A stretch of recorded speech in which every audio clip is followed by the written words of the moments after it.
Welcome back, Tailgate Legends, to another Victory Wednesday. Uh, Packers got a huge win over the Lions. Last second field goal. Sorry, Prusk. Um, Badgers got a huge win over Michigan State. Shut them out. Badgers look good. I don't know. I know, Derek, you watch Pardon My Take. Big Cat says it. Um, I am fully ready for the Badgers to break my heart in just a few weeks. I'm so ready. Badgers look great. Packers look great. I got a win against Lemke. Huge win. Stay undefeated for now. Got an awesome video for you today. Gonna run through last week's matchups. Um, Gonna run through next week's matchups, um, and then I'm gonna do a little segment. I haven't named it yet, but what I'm gonna do is I'm gonna give you 5 players that are like outside of the top 15, top 20, somewhere in there, that I think are going to have a great second half of the year, and finish in the top 10 or close to the top 10 in their position. And then I'm also going to do the opposite. I'm going to give you 5 players that are like in the top 10 at their position that I think are going to drop, outside the top 15 or 20. So let's get it started right away. First matchup from last week, we had Mr. Fist against Ricky 2000, Gar versus Roofer. Roofer came up with the win. He won by 40 points. Deshaun Watson, Chris Carson, Mark Ingram. I said at the beginning of the year, I really like your running backs. You can win any week against the top teams. Gar, you got some work to do. You benched Baker. And then, of course, he gets you 26. Gardner gets you 4. Gardner up against the Saints. I don't know if I would have made that call, but I don't know. It's so hit or miss. So, it's a tough call. And then, Robbie Anderson with Sam Darnold back. Robbie Anderson looks good now. So, I think he got a good team. I mean, Chark is good. Odell's good. Robbie Anderson's good. Leonard Fournette's good. I mean, you have good players. You just got to get those players in your starting lineup and reel together a couple wins. So, next up, we have Pump and Munch and Cheeseheads against Cheeseheads with Attitude. Yacht versus Landon. Yacht got the win only by 4 points. This is a pretty low-scoring game. Stephon Diggs had a 46-point outing for you, Yacht. Pretty almost got you half your points. Kind of like last week. I mean, Aaron Jones had 55 for you last week. So your team is not that good, but you have a couple players that can get you those 50-point games any given Sunday, which will keep you in it. So I think as of right now, you're in the playoffs. So keep it going. And then Landon, huge day for Matt Ryan. The problem is, you're starting Peyton Barber and Ronald Jones. Most people in most leagues aren't even starting one of those guys. Like if they were on any other team, either of those guys were on any other team, they might not even be starting, and you're starting both of them. That's tough. Philip Lindsay, he was okay, but when your kicker's your third highest scorer, you're probably going to lose, probably. You had some points on your bench, some, not a ton, but you had some. We'll see. And then next we have Fat Bottom Girlies against Third Degree Burns. Boggs against Burns. Burns ended up with the win. Boggs, I think this is 2 weeks in a row now you were low scorer. It looks tough. Your quarterback situation went south real quick. I know I've talked about that before. Todd Gurley's hurt now. I said it last week or 2 weeks ago. If Michael Thomas doesn't get you a huge week, it's going to be real tough for you to stay in these games. Michael Thomas only got you 12. Golden Tate got you 21. And most of those 21 points from Golden Tate was like on a fairly lucky, 70-yard touchdown catch that was bobbled in the air, and he somehow came down with it and ran it into the end zone. And then Burns, pretty good week, 123. Across the board, you had a solid week across the board, minus Gerald Everett, I guess. And Alvin Kamara only got you 7, still put up 123, so I'd be happy with that. Hunter Henry got you 28. He was on your bench, but that's gotta feel good at least, knowing that you can put him in your starting lineup now. So, yeah. Moving on, we have shit the bed Fred against Shearer, Evan against Prusky. Um, Prusky, you were 1 point away from being low scorer again this week. Evan put up 113, also not a very good outing. Pretty low scoring games this week. Um, Evan, you had a pretty good week across the board. Tyler Boyd got you 1. Travis Kelce got you 8. Um, you know, Jameis Winston only got you 14. You're lucky he got you 14, 5 interceptions. And then Prusky, you finally got a decent game out of Aaron Rodgers, but Carlos Hyde got you 25. You're welcome, by the way. Carlos Hyde got you 25. After that, your third highest scorer was Cortland Sutton with 12. I mean, you got 3 out of Derrick Henry, 0.7 out of Juju, 8 points out of MVS. I mean, your tight end got you 4. It doesn't look good right now. Even when you get Saquon back, like, I don't know, is there much that he can really do? I mean, I don't know. Can he, is he going to come back and be your team savior? I don't think so, but we'll see. Okay, moving on. We have me against Hot Chub Time Machine. Kaiser against Lemke. I did come away with the win, 152-138. Lemke had a good week, 138. I'd be happy with that. Brandon Cooks got you 4. Besides that, I mean, Tyler Lockett got you 11. Dak Prescott, he's been getting you like 30 to 40 every week. This week against the Jets, he only got you 19. Going into the 3 o'clock games, I think it was, yeah. I thought you looked pretty good, and if Dak Prescott, I thought to myself, if Dak gets you 30, you're going to have a really good chance to win. He got you 20. Even if he would have got you 30, that would have got you up to like 150. I would have won by 2, I guess. But good weeks again from Chubb, McCaffrey, Austin Hooper killed it. Me, I had Amari Cooper go down. He might miss a game, I guess. We'll see. But Russell Wilson and Zeke carried me to the win this week. And the Patriots D. Fuck, it's crazy. Fucking Patriots defense. I think they're my 3rd highest point scorer this year, except for Russell Wilson and Kyler Murray. So, all right. And last, we have Greasers against Weiler. Greasers might be back. You know what? You give me one or two more weeks like this, and I will consider you back. All right. Great week all across the board. Every single player. Games like this, they don't happen every week. I'd be shocked if you put up this many points again this year. That doesn't mean I don't think that you can put up 130, 140, 150, 160, 200 points, 196, what you put up. These weeks are so few and far between. So I don't know if you'll do this again, but give me another 140 point week. Give me a couple more of those, and I will consider you back in the race. And then on the other hand, we have Weiler only put up 110 points. Mahomes got you 28, which is low for him, but 28 points from your quarterback is still a pretty good week. Just didn't have that good of a week. Other than that, Curtis Samuel got you 23 and Kenny Golladay got you 19. Sony Michel got you 16. But then Melvin Gordon, I said it.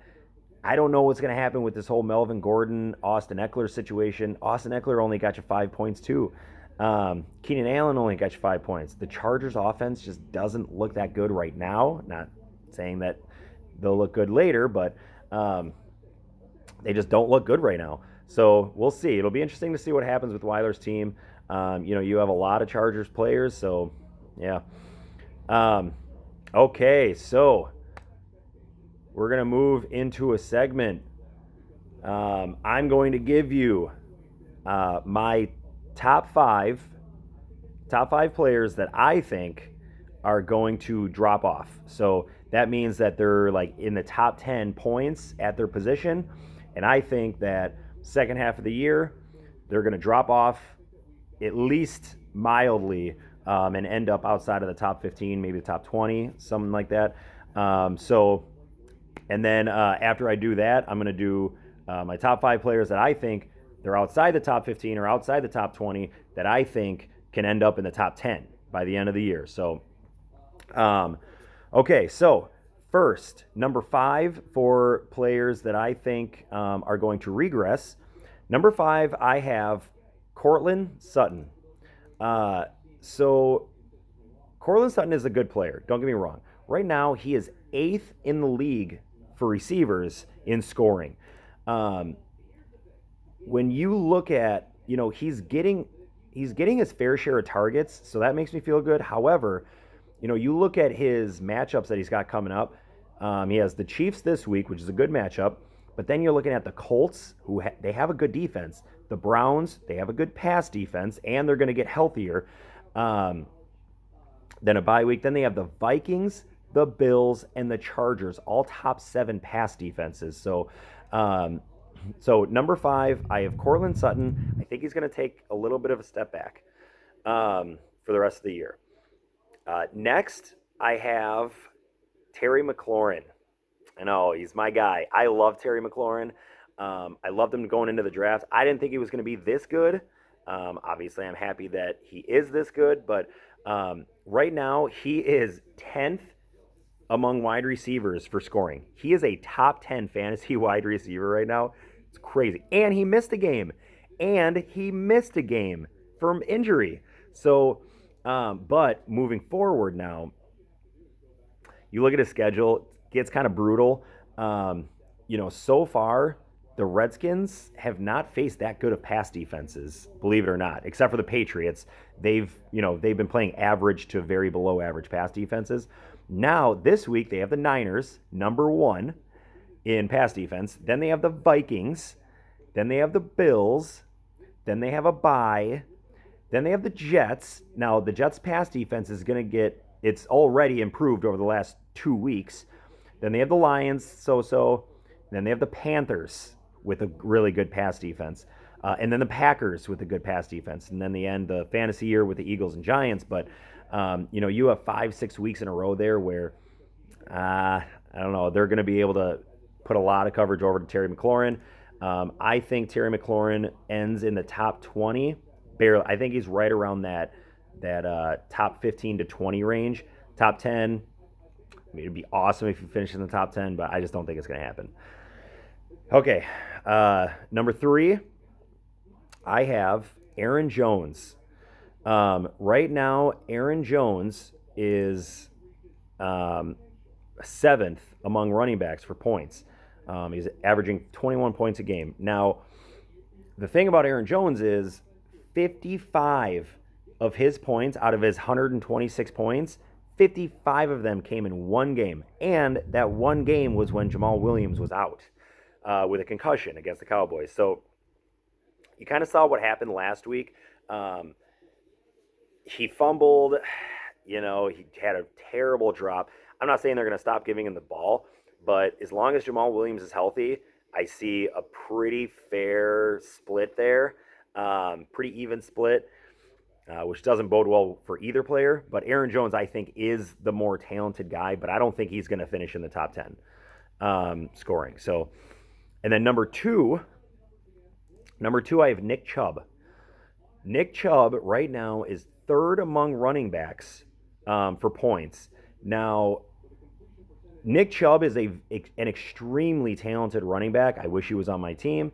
However, they have their bye week this week. Then after their bye week, they play the Patriots, who have a really good run defense. Then they play the Broncos, and these are both away. So they're playing in New England, then in Denver, and then come home to face the Bills. So that's after their bye week. That's 3 weeks in a row. They're playing a really good run defense, and the biggest factor here is Kareem Hunt comes back after 8 games. So he comes back after the Broncos game against the Bills. Now, after the Bills, their schedule does get a little better. They have the Steelers, the Dolphins, Steelers again, Bengals, and Cardinals, and then the Ravens. But I think Kareem Hunt's going to eat into that work a little bit. Like I said, I think Nick Chubb is the more talented running back, and I still think he's going to get a bigger piece of the pie. But Kareem Hunt will be taking that work. Like 20 carries a game. I'd be shocked to see Nick Chubb. As soon as Kareem Hunt comes back, I would be shocked to see Nick Chubb get 20 carries. Maybe he might get 20 touches. I'd be shocked to see him get 20 carries in a game again. So Nick Chubb, number 2. And then number one player that I think is going to regress a little bit is Dak Prescott. Now, I'm not saying he's going to be bad. I'm just saying he's probably going to regress a little bit. That's just what I think. You take a look at the schedule for the Cowboys, it's crazy. They had, the easy part of their schedule was extremely front loaded. You're talking about the Giants, Redskins, Dolphins, like easy fucking teams. They have the Eagles this week, which is a good matchup. I think Dak will have a big week this week. Then they have a bye week. Then they have the Giants, okay? So they do have 2 weeks where they're facing, terrible pass defenses. Then they get the Vikings, the Lions, the Patriots, the Bills, the Bears, and the Rams, who just traded for Jalen Ramsey. So you have 1, 2, 3, 4, 5, 6. You have 6 weeks in a row where they're probably going to be playing a top 10 pass defense. I think Dak Prescott right now is he is 5th among quarterbacks in scoring. I think by the end of the year he will be outside the top 10, probably closer to. I think he will be between 15 and 20. That's where I think he will fall. So those are my top 5 guys that I think are going to regress. Now, here are my top 5 guys that I think are going to progress. Number 5, I have Sam Darnold. So this is crazy. I think it's crazy anyway. I love stats. I love sketch. I love everything about the NFL. So you have Sam Darnold, who had mono. He missed 3 weeks, and then they had a bye week. So they missed 3 weeks. And then week 1, the only other week he played was against the Bills, one of the best defenses in the NFL. This week they have the Patriots, okay? That's going to be a really tough matchup. I'm going to give you the rest of his schedule for the rest of the year, okay? Patriots this week. Jaguars, middle-of-the-road defense. Just lost Jalen Ramsey. Not that he's been playing anyway, but middle-of-the-road defense this year. The Dolphins, the Giants, the Redskins, the Raiders, the Bengals, the Dolphins, okay? So, and then he finishes Ravens, Steelers, Bills. So the last couple weeks are tough, but you have 1, 2, 3, 4, 5, 6, 7. You have 7 weeks in a row where you are literally playing a bottom 5 to 6 pass defense almost the rest of the year. I think Sam Darnold ends up in the top 10 scoring for quarterbacks. I truly believe that he will, and if he doesn't, he'll come damn close. As long as he stays healthy. And that's with missing 3 games due to kissing girls. It's crazy. Okay, Sam Darnold, number 5. Number 4, I have James Conner. Right now, James Conner hasn't even had that bad of a year. Right now, he's 15th. 15th in the league, for running backs for scoring. However, kind of the same thing here. He's got a bye week this week. Then he's running into the Dolphins, the Colts. Colts have a good defense, though. The Rams' run defense isn't that good. Browns' run defense is terrible. Bengals, Browns again, and the Cardinals. Okay, so that's a pretty easy schedule. Then you're looking at the Bills, Jets, and Ravens. So he does end the season, with tough matchups. But, he's looking at 6 weeks in a row where he's going to be facing some easy defenses. So James Conner, and he's been kind of banged up this year already too. So they got the bye week this week to get healthy. He's got the Dolphins next week to get back into form. And then I think he's going to be running. So James Conner, I think, is going to finish in the top 10. After that, number 3, I have Le'Veon Bell. This is crazy. Le'Veon Bell has not missed a game. He had his bye week, but, we're in week 7 already, so, I don't know, like a handful of teams already have had their bye week. Le'Veon Bell is 24th in running backs in scoring. Just for running backs, 24th. Obviously, you're paying him way too much. That's fine. He's 24th. However, same thing as Sam Darnold. You got the Patriots this week. It's going to be a tough week. Then you're looking at the Jaguars, Dolphins, Giants, Redskins, Raiders, Bengals, Dolphins. You have 7 weeks in a row. You are playing a shit defense. 7 weeks in a row. I also think Le'Veon Bell ends. He's pretty far back right now. I think he can catch up and make it probably to the top 12. I think he will finish in the top 12, maybe the top 10. Wouldn't shock me at all. This is as easy of a schedule as I've ever seen in my entire life. Now, he will end with the Ravens, Steelers, Bills for the last 3 weeks, but you have 7 or 1, 2, 3, 4, 5, 6. You have 7 weeks in a row where you are playing a cake defense. So, Le'Veon Bell, number 3. Number two for players that I think are going to progress is Allen Robinson. Allen Robinson right now ranks 22nd among receivers in points. You take a look at his schedule and Mitchell Trubisky. He's already thrown the ball. He's already thrown the ball. I think they just had a bye. Yeah, they just had their bye week. So let's just say Mitchell Trubisky misses week 7. It sounds like he'll only miss week 7, probably make week 8. You're looking at the Chargers. They do have a pretty good pass defense, but you're looking at the Chargers, then the Eagles. Secondary sucks. Lions, so-so. Rams, so they did just get Jalen Ramsey. Then you got the Giants, Lions, Cowboys, Packers, Chiefs. The schedule isn't that bad, and when you take a look, he's been playing with Chase Daniel. Allen Robinson has been playing pretty well, all things considered. I think when Mitchell Trubisky comes back, Allen Robinson steps it up a little bit, and I think Allen Robinson sneaks into the top 12 fantasy wide receivers this year. Right now, he's 22nd.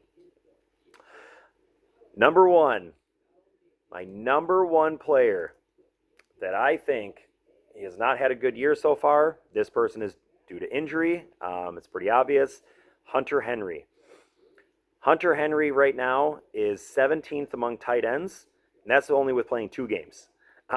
Obviously, he had a huge week last week. If Hunter Henry can stay healthy, Hunter Henry will finish top 5 among tight ends. Now, that's not saying a whole lot because the tight ends this year are shit. Austin Hooper is the top tight end. He hasn't even reached 100 points yet. He is the top tight end, and he hasn't reached 100 points. Travis Kelce only has 85 points. Mark Andrews has 78 points. So outside the top 3, then you got Evan Ingram, 69 points. It's crazy. Tight ends just are not scoring points this year. And then you have people like fucking Evans starting 2 tight ends. When tight ends don't score points, it blows my mind. But Hunter Henry, he is overpriced. But I got Hunter Henry number 1 on my list for second half comebacks. Okay, so looks like we're at 23 minutes already. I'm going to quickly run down my predictions for next week. Okay, so first up, we have Weiler against Cheeseheads with Attitude.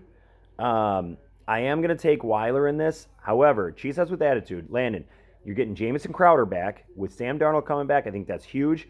It sucks we're not in a PPR because Crowder's going to be one of those guys that gets like 9 catches for 70 yards every week. But hopefully he gets a few first downs. I think your team it's looking better, but Weiler's team is just, it's too good. I think. I don't know. Is Weiler's team too good? I don't know. He hasn't been putting up points. So we'll see. Next we have Hot Chub Time Machine against Third Degree Burns. I am taking Burns in this one just for the simple fact that Lemke has Christian McCaffrey and Nick Chubb out on bye weeks this week. Burns, you have pretty much your full team. So Burns, I am going to take you. I think it's going to be close. I think both teams are in the 120s, and Burns pulls it off. So, and And then we have Evan Shearer against Ricky 2000. Derek. I am going to take Derek in this one. Again, I really like Derek's running backs. Evan, you're going to have Jameis Winston out this week and Chris Godwin. That's a big hit to you. You're starting 2 tight ends. I don't know. I just don't love it. So I am going to take Derek in this one. Next, we have Shit the Bed Fred against the Greasers. Yeah, I got to take Greasers in this one. A lot of their team is pointing up. They got Tyreek Hill back. DeAndre Hopkins has been playing like shit. That's not going to happen the rest of the year. Matt Breida looks a little bit better, although Tevin Coleman is getting a lot more work than Breida. Le'Veon Bell with Sam Darnold back. Le'Veon Bell looks way better. Devontae Freeman looks a little bit better. So, yeah, I'm taking Greasers in this one. Next, we have Fat Bottom Girlies against Mr. Fist. I'm calling the upset right now. I'm taking Gar in this one. Boggs, we don't know about Gurley yet. It sounds like he will probably play, but who knows how limited he's going to be. Your quarterback situation sucks.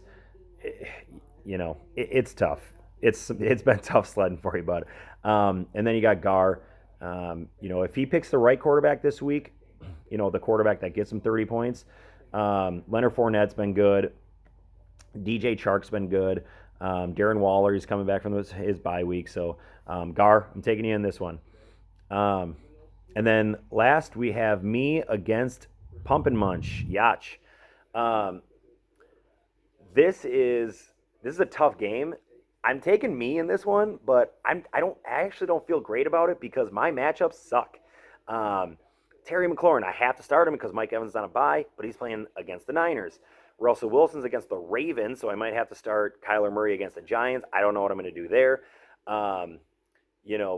Zeke and Amari Cooper, they're playing the Eagles, so that's not bad, but Amari Cooper might not play. So we'll see. I don't like my matchups. And then on the other side, Yach's team, again, it's one of those teams that could blow up any week, and I'm sure it'll be this week. We'll see, though. But I'm taking me. Yeah. So that's all I got for you today. Hope you enjoyed the video. Yeah. Good luck this weekend, guys.